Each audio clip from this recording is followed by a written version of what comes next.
Welcome to She Counts, the Real Talk podcast for women in accounting. We're your hosts, Nancy McClelland and Melissa Miller Furgeson. Wait, what? Where's Questian? She couldn't make it today and asked if I'd step in since she knows this is a topic near and dear to my heart. Oh, it sounds good to me. Let's do it. All right. In every episode, we're digging into the real experiences, challenges, and unspoken truths of life in this profession. Because if you've ever felt like you're the only one, you're not, and you shouldn't have to figure it out alone. Special thanks to our Season 3 sponsors, Bill, Relay, and Carbon. We're so grateful to them for helping us bring these conversations to life, enabling us to share out loud what everyone's thinking, but no one's saying. Learn more about them on our sponsors page at shecounts.show. And if you want to support the podcast, the one thing that would make the biggest impact is to leave a review on your favorite podcast platform. Reviews really do help others find us. Remember, you can go to earmark.app to earn CPE credit, and please follow the She Counts podcast on LinkedIn to join the conversation. Today's episode is called The Courage to be Nominated, Wanting It and Dreading It. It's all about the mixed feelings surrounding the awards nomination cycle, how we all want that shiny trophy, but we struggle with feeling deserving, asking for nominations, or failing publicly. We love launching each episode with a story, and Nancy's got one. It's the actual text thread of the WhatsApp that inspired this episode. Yeah, so what happened was last year, right around this time, the nominations for the top 100 ProAdvisor recipients had come out. So they're always announced at Scaling New Heights. The recipients are announced at Scaling New Heights, but the nominees are announced, like about 6 weeks beforehand. So this text thread was just over a year ago between Questian and me. So Melissa, will you play the part of Questian? Sure thing. So congrats on your nomination. I'm so excited for you. I have no doubt you'll be at the top of that list. I can relate to your post. I got a nomination for it too. And when I saw it, all I thought was, I don't deserve this. I'm not good enough. I don't know enough. Congratulations. But remember, it's not about winning the thing. Yeah, I know. But I am embarrassed to even share it because I know I won't make the list. Maybe I should write that in my post. Atta girl, now you're getting it. Oh my gosh, I have such a great idea. What about using this as a way to promote your imposter syndrome session at Scaling? That's a great idea. I haven't posted about it yet. I'll write it tonight. I wasn't going to post about it at all for the same reason. And then I saw somebody post about theirs, and Misty and Krista were lifting them up, and I felt sad because they weren't lifting me up.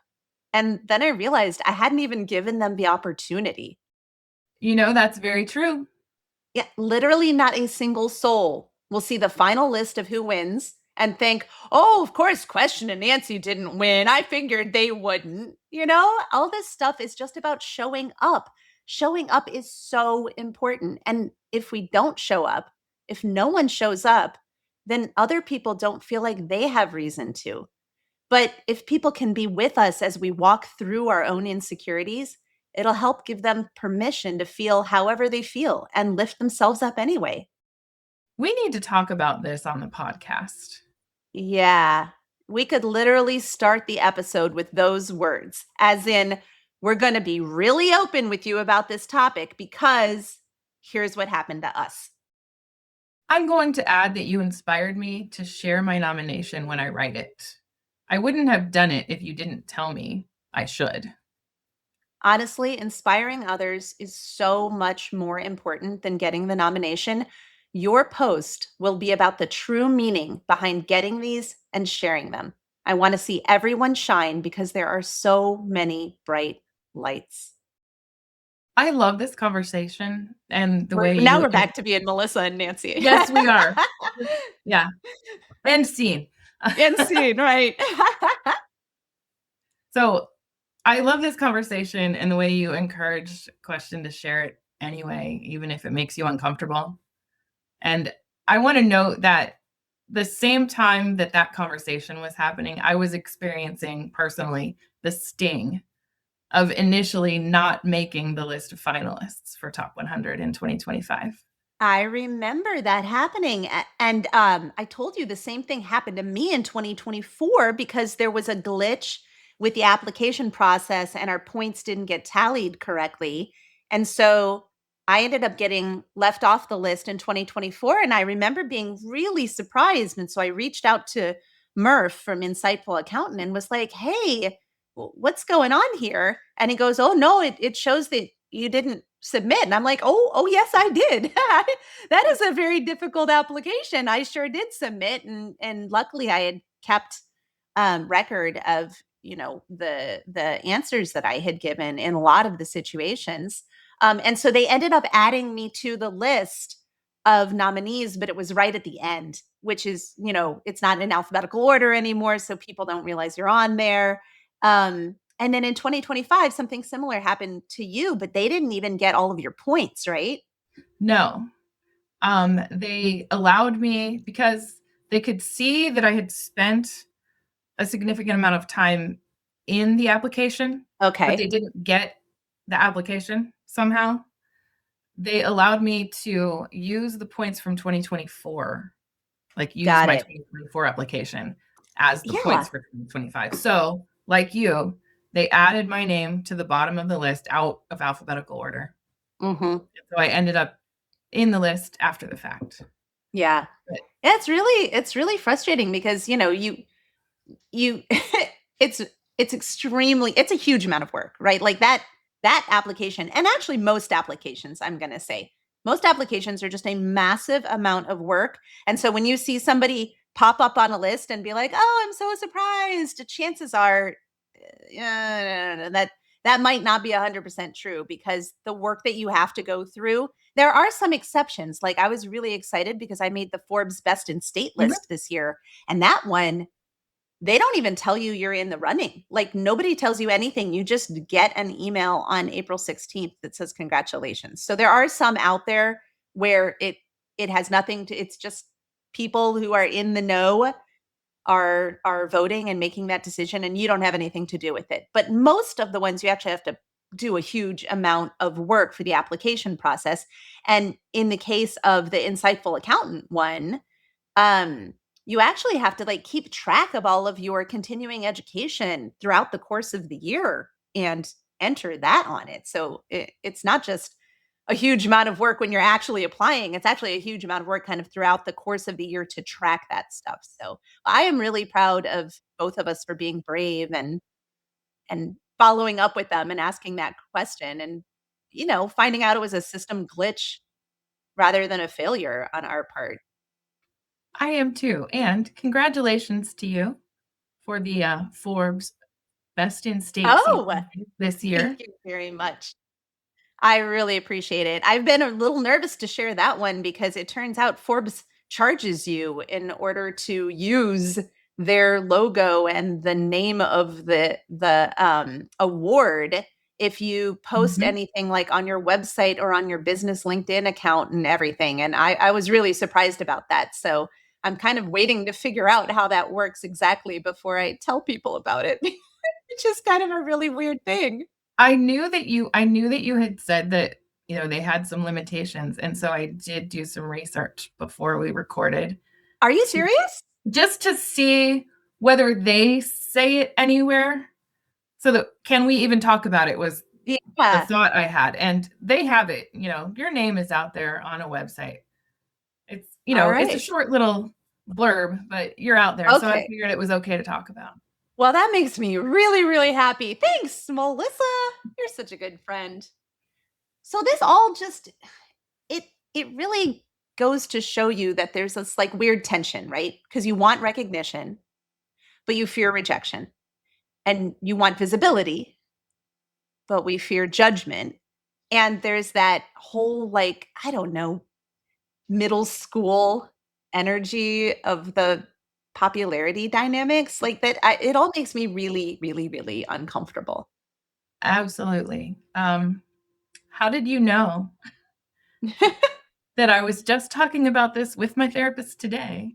No way. Are you I serious? literally middle school energy and, wanting to be popular when I was a kid was, like, really important to me. And it feels a little bit silly now, but I think there's still a little bit of that There maybe is. in a lot of us, maybe not all of us, but in a lot of us. Yeah, I would actually be surprised if it's not in all of us because, we don't I feel like and again, this is personal, but I feel like we don't grow out of the people that we were when we were younger. We just grow into a different version of that person. And so there's always going to be like that concern about, do they like me, and did I say the right thing, and am I wearing the right thing? And as you get older, you lose some of that concern, but not all of it. I don't know. For me, I don't think that'll ever go away. And there's a lot of that in these awards. Like, you want you want to you want to have the shiny prize. You don't do the work so you can get the gold star, my brother says. You don't do the work so you can get the gold star, but gosh, it feels good to get that gold star. But when there's like voting involved and you're asking people to vote for you, that middle school energy totally comes back. Oh, absolutely. And I think it was last week. You're everywhere. So What do you mean? I'm everywhere? you're on webinars and podcasts and all kinds of things. And I'm sure it was just last week I saw you on a podcast. Or no, I'm sorry, a webinar. And you were talking about how sometimes you can't like apply or nominate yourself. You need to be nominated by someone else. Yes. Mm-hmm. So, you want to apply for this award, but you can't nominate yourself. Not only do you have to ask for votes, or you have to ask someone else to nominate you. To nominate you. Gosh, that's one of the most uncomfortable things in the entire world. And our goal here is to normalize it, right? Like we have in the past on the podcast with imposterism. This is a common and natural way to be. This is not a personal flaw. You do not need to beat yourself up for undervaluing yourself, right? Because, like, that's a vicious cycle. But you do need to ask for what you want. Aside from those occasional out of the blue awards, you need to apply for these awards. I think it's a healthy thing to do because it stretches us to do something that is uncomfortable. And every time we're doing it anyway, my mantra on that one, every time we push through that fear and we do it anyway, like asking somebody to nominate us, we're doing what I call flexing the ask muscle, which I think I got from Kate Johnson. Yeah. Oh, nice. So yeah. So what's happening underneath? Let's break this down a little bit.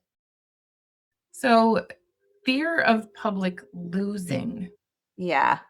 Nobody wants to be a loser. Nobody wants to be a loser. Nobody wants to be a loser. And so if you're applying for this in the first place, right? Like if you're putting yourself out there, then like with questions in my text thread that we were reading earlier, she was like, yeah, but I don't want to tell anybody I got nominated because I'm sure I won't end up being one of the top 100 recipients.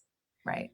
And, my feeling on that is I applied for top 100 for, I think, at least 5 years before I made the top 100. Yeah. But I always kind of felt like a winner because I was in the top 300 or 400. Whatever the finalist list is. I mean, there are how many tens of thousands of pro advisors in the world?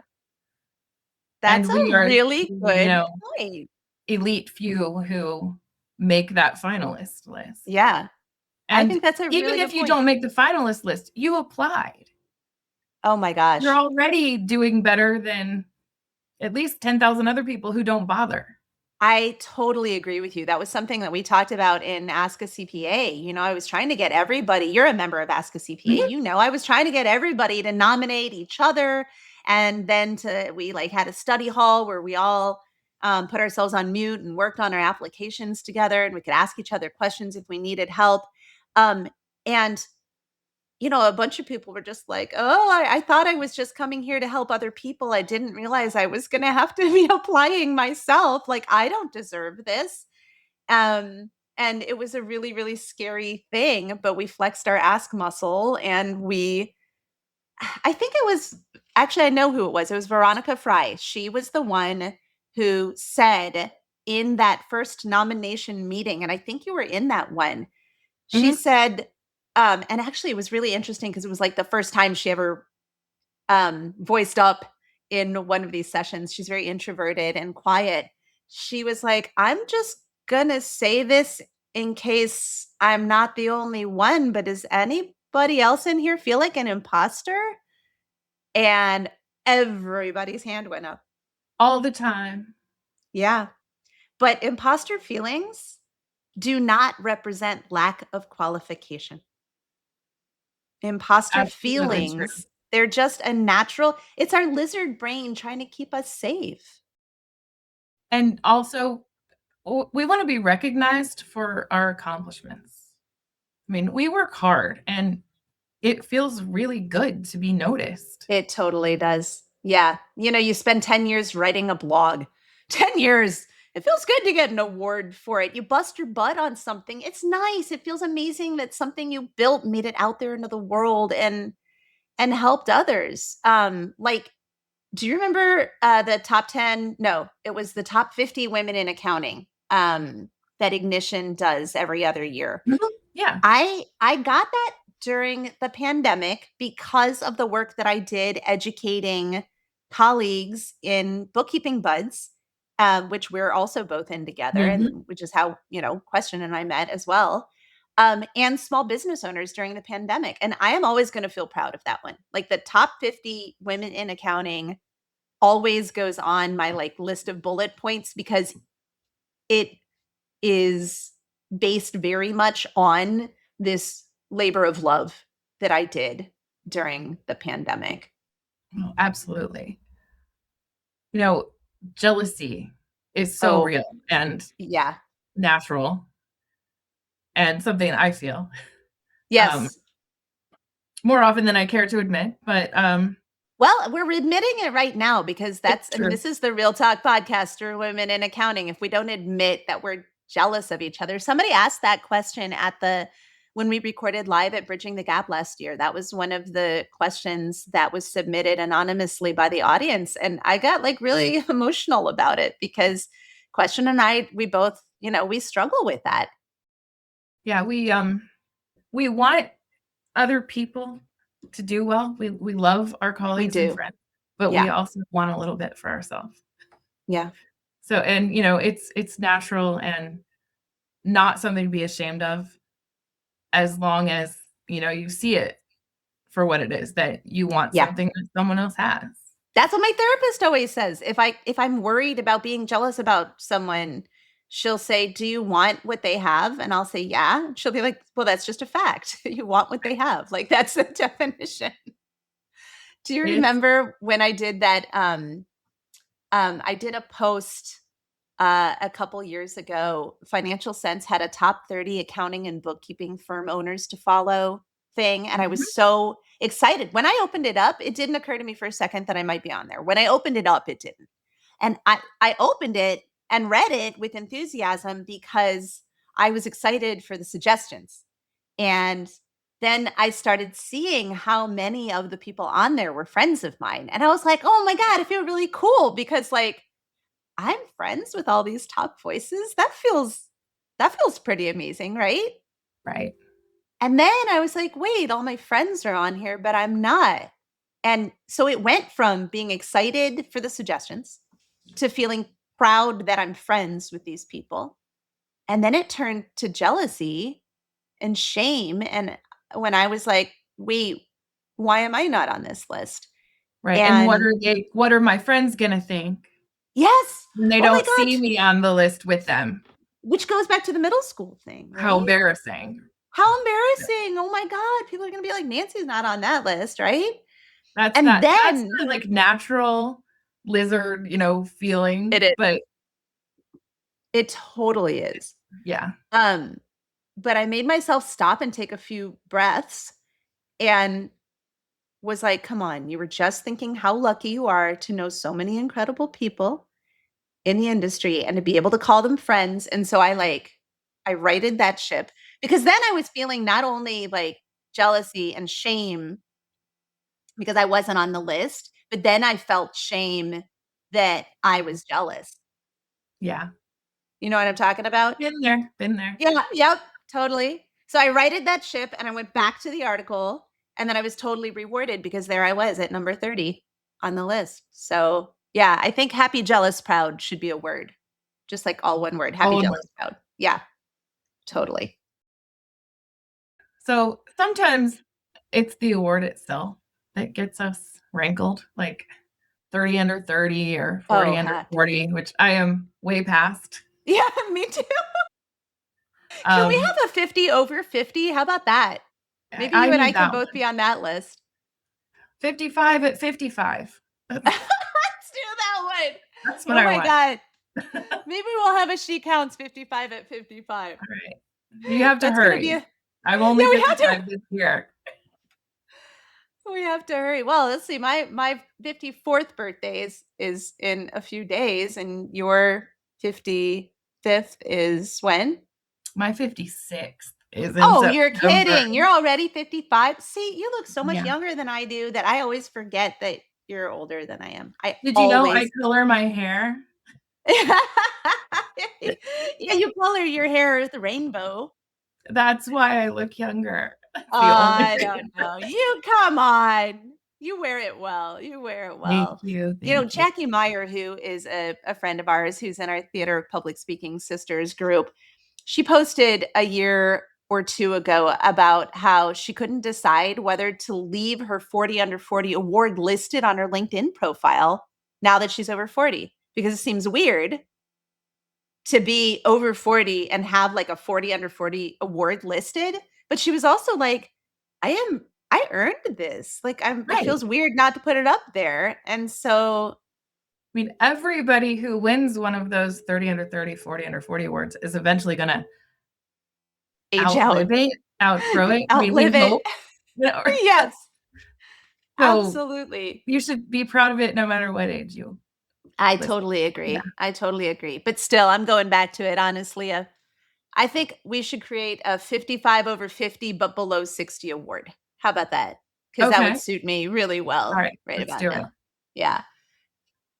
So I think it's important to remember that awards are visibility events. They're not objective truth. I totally agree. That is a fantastic point.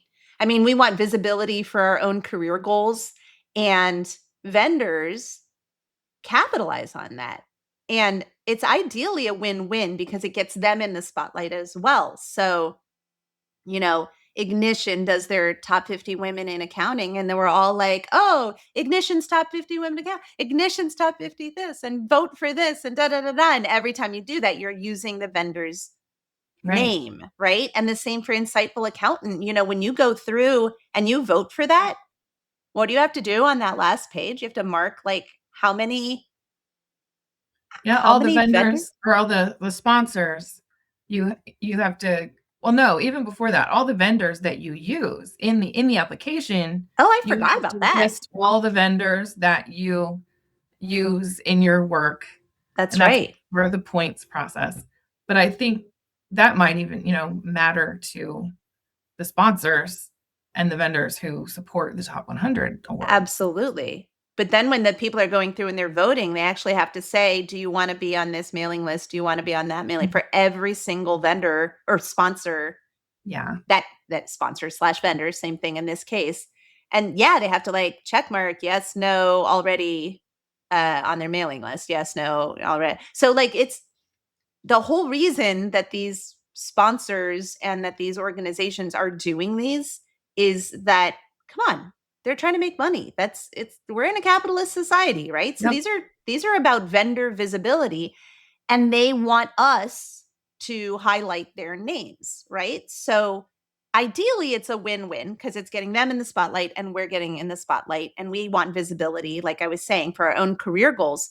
But it doesn't mean that people who don't win, and I'm going to put win in quotes because most of these, Murph from Insightful Accountant corrected me recently. He said, we call them award recipients, not award winners, because award winners makes it sound like it was a popular vote or we pulled it out of a grab bag. The voting part of this is less than 2% Mhm. of the rest is this very complex point system for the top 100.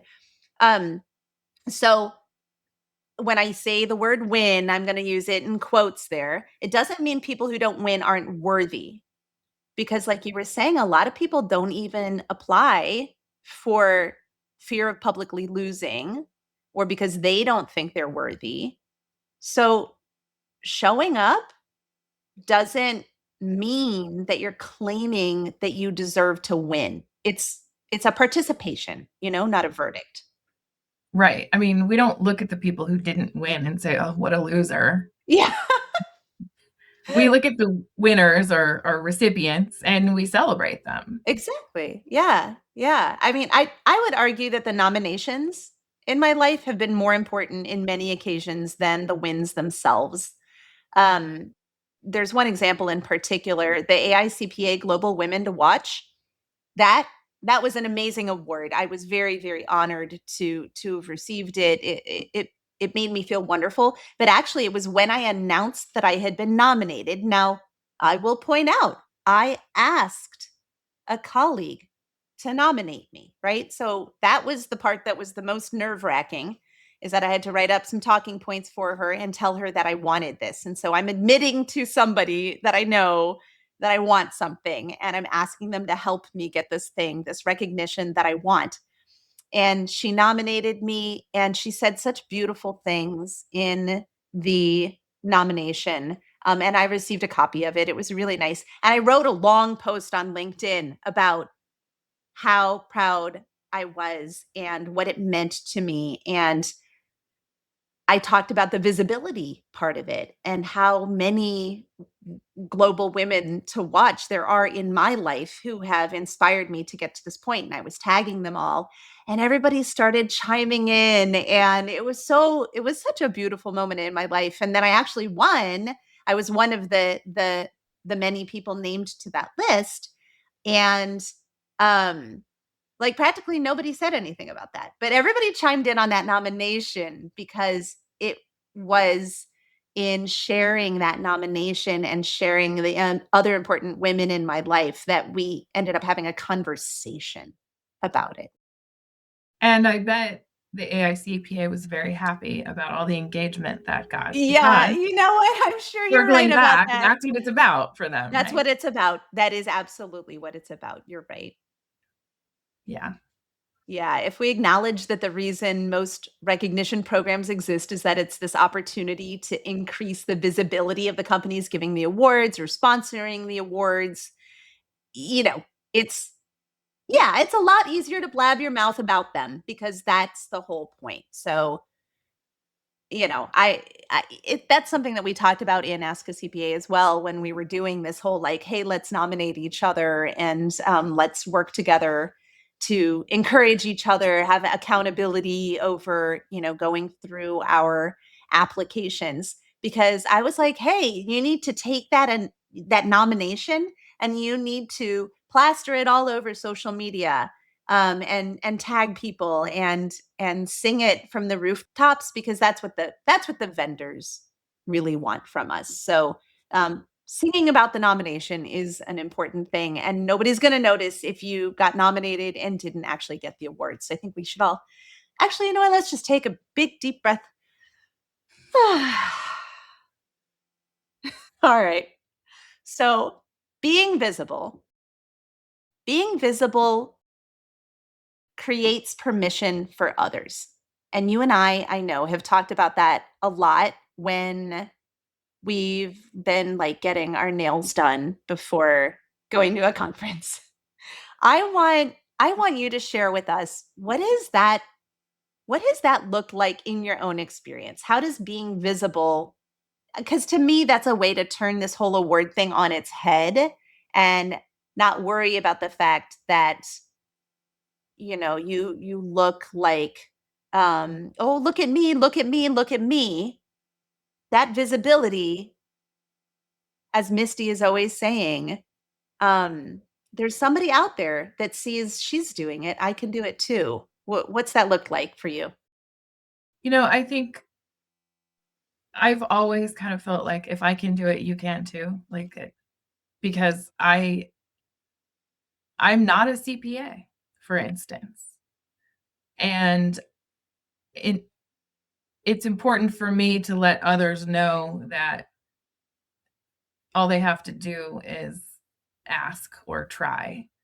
And I tell my kids this all the time. And, they're grown now, they're 20, 21, and 25. But when they want something that they're not sure they should ask for, or not sure they're qualified for, like, a job or a promotion or a scholarship in this case, because, my kids, two of them are in college. I ask them, and I do this to them all the time. They're probably sick of it.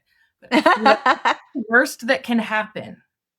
Like, you don't have that new job or that scholarship right now. So if you go for it, what's the worst that can happen? I don't know. Failing publicly, applying for it, and then having the whole world know that you didn't get it is kind of the worst thing that most of us can imagine. But it's not like that, No. And like it's not how it works. But that's what we think. Our brain goes to this like, everybody will see that I'm a failure. But that's not how it works. but the reality is, and I'm sure you've experienced this in our circle, in our profession, people are so kind. Yeah. Like, we are surrounded by, I'm getting choked up. We are surrounded by really kind people. I love that you're getting choked up about that. That is so beautiful because it's so true. I mean, that's one of the reasons you and I love going to conferences so much. Like we get to hang Absolutely. out with some of the truly like most generous and considerate people. And we are not rooting for each other to lose. I mean, we celebrate each other Now I'm getting choked very up. well. We are not rooting for each other to lose. Oh my God, I No, love that. You're absolutely right. no. And so, I ask my kids, what's the worst that can happen?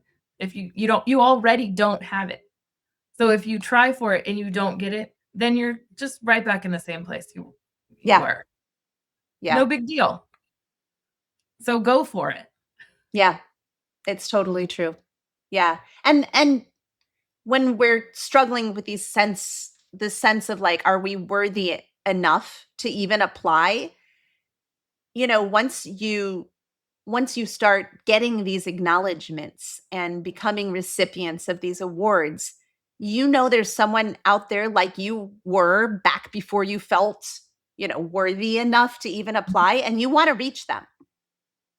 Oh, absolutely. Like, I know how I felt, you know, 5, 6, 7 years ago when I thought they're the top 100, they're not talking about me.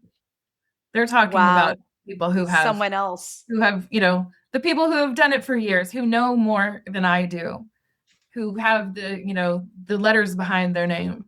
It's not me. And I don't remember what flipped the switch.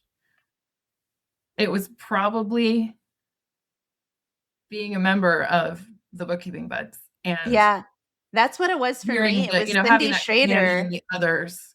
Yeah. For me, it was Cindy Schrader.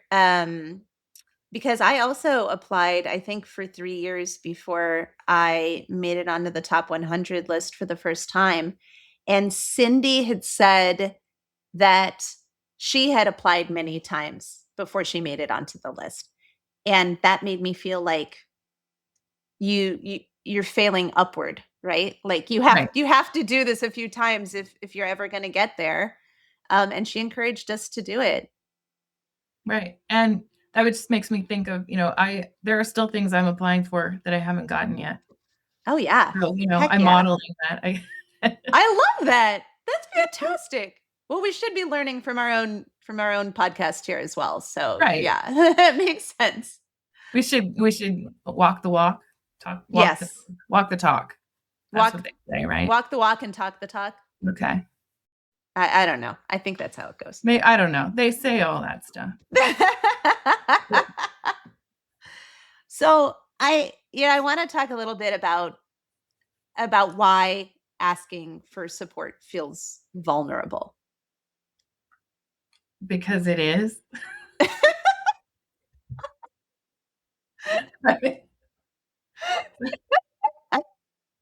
You I mean, remind me of Alicia Katz Pollock on a recent podcast. We did a crossover podcast with the unofficial QuickBooks Online Accountants podcast. And I think Questian asked her why we undervalue ourselves. And she was like, "Why do you have a podcast?" It's just human nature. Yeah, you're right. Okay. Why does it? I guess that yeah. it feels But, we vulnerable have because to it say it is out loud. vulnerable. That's What's that? We have to say it out loud. That's We do. Yeah. I mean, anytime we flex that ask muscle, we're opening ourselves up, Yeah. Yeah, and it's totally true. it's a little bit scary, It's a lot scary. It's a lot scary. I mean, I but it's mentioned worth it. earlier, It's worth it. it is worth it. I mentioned earlier, Veronica Fry's powerful story from that Ask a CPA session where she was like, "Hey, am I the only one that is feeling like an imposter here?" And everybody raised their hand, and it led to a discussion Mhm. of how we all like felt unworthy of these awards and these nominations, and that pervasive "who am I to think that I'm all what big for my britches or something." And it it it led to a really important discussion about the importance of overcoming these feelings of imposterism, and also the pride and the validation that comes from being recognized even if you don't ultimately win the award. And what came of that, as I'm sure you remember, because I was so stinking excited about it. I do remember. Do you remember what happened? Well, so we had that great, I wanna call it the nomination frenzy, Uh-huh. where we all asked people to nominate us and nominated each other, and 15 of the Ask a CPA members ended up on the finalists list Yeah. and, posted about it on social media and, shared wins, and it was really exciting and fun to see how happy everyone was. And Sandy Rehart, who I don't know very well, but she has been doing this work for decades Yeah. and Yeah. had never applied before. Yeah. She never even thought to apply, Melissa. She never even thought to apply before because she was She like what thought you were they weren't talking saying. about her, like I thought they weren't talking about me. Exactly. Yeah. Exactly. Her joy, my hair is standing on end right now when I think about it. Her joy in seeing her name be on that list of nominated finalists, like that totally made me cry. And it like kind of took off from there because like on LinkedIn, Veronica and Heather Dybely, Donna Reed, and Deb Kilsheimer, and you had one too. All Yeah. of your posts referenced needing that courage to do it anyway and ask for votes, even though it's uncomfortable. And I think that it's in the naming of that fear that we're simultaneously robbing it of that power that it has to hold us back. And we show others they are not alone. They are Right. not alone. We're not alone, and we can do hard things. We can do hard things. Oh my God, I love it. That's something that you have told me you tell your kids. Yeah, that's another momism of mine. We can do I hard love things. it. What's the worst thing that can happen? And we can do hard things. Yeah, just because something's uncomfortable doesn't mean it's bad. Right. Kate Johnson is a great example. Oh, She's she is. so funny. Absolutely. She's always trying to get people to use video in their bookkeeping promotion. And Right. I don't like video. I don't like being on camera. Here I am, but Here you are on camera here right I am. now. Kate uses a very scientific study that she has conducted herself to encourage us. Oh, She yeah. said, Her scientific study. I remember her she conducted the scientific study herself. Yeah. Yeah. Yeah. Yeah. There What's hasn't been the a single documented case of someone dying from posting a video about bookkeeping. So she's proven it. She's proven it. Yeah. Point being, Discomfort is just an indication that we're in a new space yeah, that takes some getting used to. Like public speaking. like you are right now Work with on it. this Yes. podcast. This Yes. is where the learning and the growth happen. Actually, Nicole Davis and I are going to be presenting on that topic at Bridging the Gap this July. And so if you have not signed up yet, I hope that there are still tickets available by the time this goes live, because I do not want you to miss that. I am so excited. She's got this whole concept that imposterism is this feeling. She's also like I am, where she won't call it imposter syndrome, because it's not a syndrome. We're not sick. We're not sick. Yeah. We don't need to be treated. This is a very human feeling. And she's like, the reason that it's called a syndrome, though, is that people are feeling like they're an imposter, even though they've got receipts. They got proof that they deserve it. She calls them receipts. And so she's like, show me the receipts. I know you can do this. And so I am super excited about that. It's gonna be awesome. I mean, I guess, yeah, it's going to be so good. You're going to be there. I know you're going to be there. I am going to be there. You're I can't coordinating the volunteers for the event. If you're interested in volunteering at Bridging the Gap, give Melissa Miller Furgeson a call. So yeah, I mean, that leads us into practical permission. Right? Like how can we give each other permission? What does showing up look like? Well, number 1, encourage others to apply. Yep. Yep. Asking to be nominated, or asking for a recommendation, or if you're applying for something like a scholarship through Accounting Cornerstone Foundation, asking for a letter of reference. Right. Apply yourself. Yeah. Just do it. Just do it. Apply anyway. Yep. Posting the nomination, which is something that we were talking about, because even if you don't end up being an award recipient, being able to talk about how you did the hard thing and went through the whole process and got nominated and filled out the application, that is significant. So I think posting the nomination is a big one. And the nomination is an award of its own. Yeah, it really is. Yeah. Asking for votes. Yes. Don't be shy. Or even if you are shy, ask anyway. Yeah, anyway. Theater of Public Speaking made us write acceptance speeches if we were nominated for an award, to practice the real life situation where you don't know ahead of time.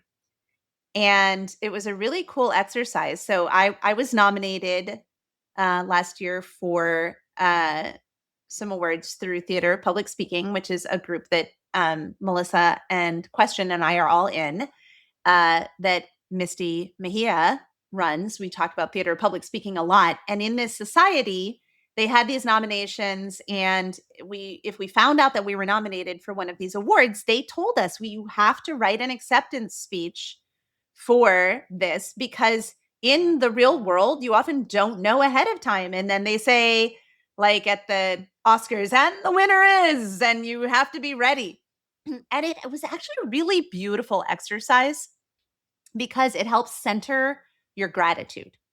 Like, what am I grateful for about being in this place? And it helps remind you of your why. And I was especially excited because then I won Top Speaker of the Year, which I totally did not expect, because they didn't tell us ahead of time what the nominations were for that. But there's another great example of like, oh, I didn't win any of the things I got nominated for, and I was so sad that I didn't win anything. And then they announced the Top Speaker of the Year, and I was like, well, obviously that's not going to me. I mean, they would have told me if I'd gotten nominated for that, but it turns out they didn't tell anybody that they got nominated for that. So that was pretty exciting. That was exciting and fun. Yeah. And they helped us with some language you can use, sometimes, and we talk about this and Ask a CPA sometimes about having a script. Actually, we just did a pricing panel the other day with Deb Kilsheimer and Candy Bello and Jamie Pena. And one of the things they said is that when you're going to be having a pricing conversation, since we're all so uncomfortable, even the best of them at pricing, and they are the pros, even the best of them, Deb was like, I'm pea green like the rest of you. Like, I do not want to have to do this. And so they gave us some tips on like scripts that you can use. So like ahead of time, you know what you're going to say. So some examples of language that you can use for these things would be, look at all the incredible people on this list. What an honor to be included. that's my favorite one. I really like that one because you're really spreading the love, right? Yeah. This is a good one. This is probably my personal favorite or maybe not favorite, but it models me. Share that it's hard to toot your own horn. Yeah, that's me. And why you're doing it anyway. Yeah. Yeah, that's a fantastic one. A personal story of why the award matters to you. So that was what I used when like I said earlier, with the top 50 women in accounting, because it meant, oh, wow, all of this really hard work I did during the pandemic to spread education and knowledge and truth in a world of a lot of confusion. I was recognized for that very specific thing. Yeah. A favorite quote that sums up your feelings, or maybe a song. Oh, I love that one. The quote as a way to kind of start a talk or a thank you. Yeah. Yeah, that's a really wonderful one. Another one is how you want to be the example for others that someone was for you. Oh yeah. Which, I don't know, that resonates very deeply. Pay it forward. Yeah. Exactly. And gratitude to the vendors and sponsors for making it possible.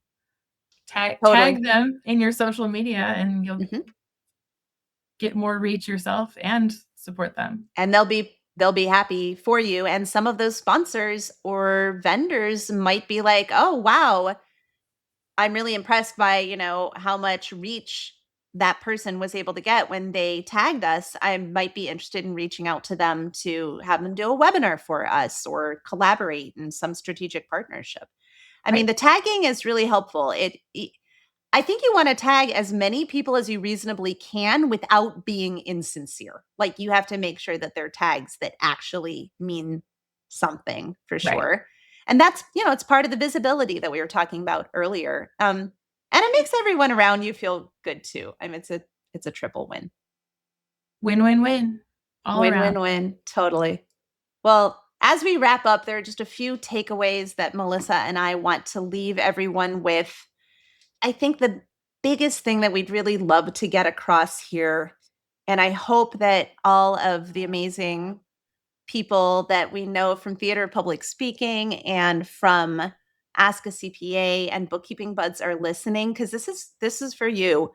Showing up for the awards process, even when you feel undeserving, this is what creates permission for others to show up to. Absolutely. And, if you've been sitting on something, this is your nudge. Yeah. Just do it. It all gets tied back to do it anyway. Do it anyway. Flex that ask muscle.